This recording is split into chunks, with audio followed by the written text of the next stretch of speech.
Thanks to Incogni for sponsoring today's episode. Hello, Internet! Welcome to Film Theory, the show that's also having its main character recast. Wubba-lubba-dub-dub, am I right?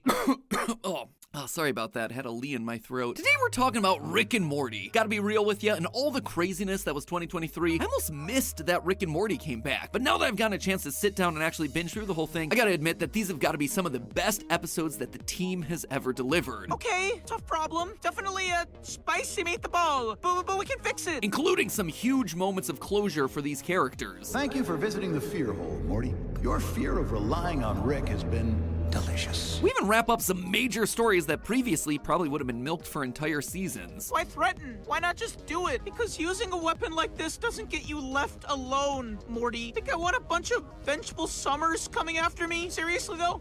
You, don't come after me. It won't go well. But you know me, sure, the new season's out, we have some laughs, we shed some tears, but now it's time to do what we love to do at the end of every season of Rick and Morty, sit down and analyze the season's theme. Look at this batch of episodes and try to figure out what they were trying to tell us. What was the thesis of this year? In case you missed our season 6 Rick and Morty theories, we charted out that Rick was clearly on an arc of healing, of confronting the grief that he felt over losing his original wife and daughter, and trying to move forward with a new found family. What's more, season 6 started to dabble with this idea of dissatisfaction, where we watch as everyone who gets what they want are ultimately left empty and unhappy, realizing that getting what you want sometimes isn't exactly what you need. Season 7, though, it takes these themes and ratchets them up to the next level. We see the climax of these character arcs about grief and dissatisfaction, and it shows us the consequences of the two ways that you can deal with grief, through good healing and bad healing. And through these stories, I believe that we can actually pinpoint who's going to be the next big antagonist for Rick and Morty to face in the coming seasons. That's right, loyal theorists, we are in the process of witnessing the birth of the next big Rick and Morty story arc, and it shows us who's gonna be the big bad facing off against the family from the very first episode. Open up your portals, friends, it's time to jump in. Now, if you missed season 7 of Rick and Morty, I highly recommend that you go and give it a watch. It provides some of the best episodes of the series, period. But it also gives us some of the most Rick and Morty-esque ideas ever to be put to screen. I'm talking about planets full of people who turn to spaghetti when they die, Rick and Jerry fusing together into one super being, generation-long wars between letters and numbers fronted by Ice-T himself. But on top of all the fun Adventure of the Week stories, season 7 also brings together and wraps up some of the show's longest running plot threads, the biggest ones being Rick Prime and Evil Morty. After spending his entire adult life hunting down the man that killed his family, the reason Rick is the way that he is, Rick and Morty finally are able to confront Rick Prime. And with the help of Evil Morty, of all people, they wind up winning. Evil Morty serves Rick Prime up hogtied on a silver platter and then leaves. And so of course, mind overtaken by rage, Rick goes ham, killing Rick Prime with his bare hands and a splatter of spaghetti sauce so brutal that it goes well beyond the point of YouTube monetization. At first glance, this seems like it should be the big climax of the series. I mean, the show's bringing in 4 of its biggest players and letting them duke it out, ending in the death of what's arguably Rick and Morty's main villain. But with the primary antagonist now off the board, the real villain of this series can appear, Rick's emptiness. In the wake of killing Rick Prime, Rick feels nothing. He realizes that completing this lifelong mission of vengeance hasn't really healed the part of him that's been aching. For years, he was given a motivation to track down Rick Prime and kill him, believing that this would be the magical thing that would help him feel better, the magical thing that could potentially bring Diane back. But now, without that target to distract himself, Rick has to sit there with his pain, knowing that he can never really undo this loss. This man, the smartest man in the galaxy who can heal any wound, who has taken down gods, who has brought himself back from the brink of death, now has to confront the one thing that he can't fix, the one thing that he can't just science into submission. And what's worse is that Rick Prime made sure to twist the knife on his way out, letting Rick know that he used a powerful super weapon known as the Omega device to erase Diane from the entirety of the multiverse. No matter where or when Rick goes, he can never ever get Diane back. But perhaps the most interesting thing about this episode was its placement in the season. It's episode 5, right in the middle. You'd think that this would be the sort of thing that they would save as an epic climax to the season, but it's not, because putting it there would miss the point entirely. The battle that's the centerpiece of Rick and Morty isn't against Rick Prime. It was never against Rick Prime. It's against yourself. It's about finding a healing for your own emotional scars. The death of Rick Prime in the middle of the season allows the back 5 episodes to answer the really important question then, was any of this worth it? Sure, Rick got what he wanted, vengeance, but did it actually do anything to heal him? Clearly not in a way that left him satisfied. All in all, it was bad healing. It's surface level at best. It leaves Rick arguably in a worse place than when he first started, and it requires a now directionless Rick to find new purpose. And thankfully for him, he has all the necessary ingredients for good healing right in front of him, his family, and especially especially his grandkids. In the episode Rick Fending Your Mort, Morty checks in on a clearly depressed Rick and does his best to make him feel better by cashing in his Morty adventure cards, encouraging Rick to take him on another adventure just to get him out of his funk.